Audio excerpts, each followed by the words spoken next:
জয় গুরু। অখণ্ড মণ্ডলেশ্বর শ্রী শ্রী স্বামী স্বরূপানন্দ পরমহংসদেবের অমৃতময় বাণী। দুঃখই জীবনের স্পর্শমণি। এক ভক্ত শ্রী শ্রী বামণিকে জিজ্ঞাসা করিলেন, জীবের এত দুঃখের সার্থকতা কী? শ্রী শ্রী বামণি বলিলেন, জানেন না বুঝি?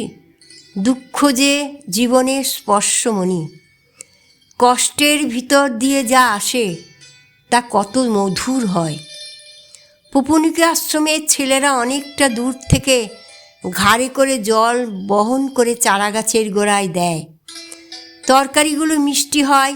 দুঃখ হচ্ছে জীবনের কষ্টি পাষাণ। দুঃখের গায়ে ঘষা খেয়ে মানুষের মতো মানুষ প্রমাণের চিহ্ন এঁকে রেখে যায়। জীবন তার খাঁটি সোনার মতো দুর্লভ।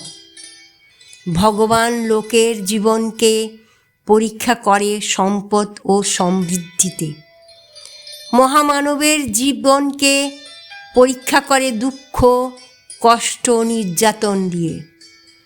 ভগবানের কত প্রিয় সন্তান জগতে জন্মেছেন, যারা নিষ্পাপ, নিষ্কলুষ, অনবদ্য সুন্দর চরিত্র, কিন্তু এমন একটি সন্তানও তার জন্মগ্রহণ করেননি দুঃখের ভেতর দিয়ে, যিনি জীবনকে মহৎ করেননি।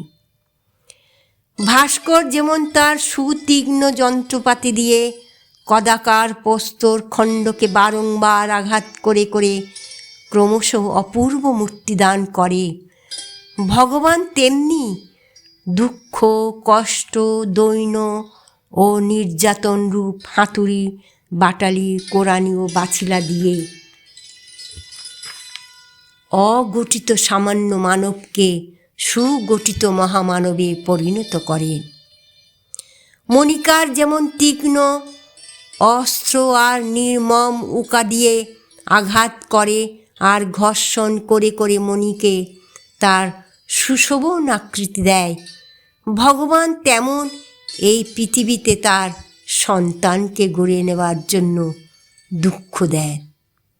ওম শান্তি।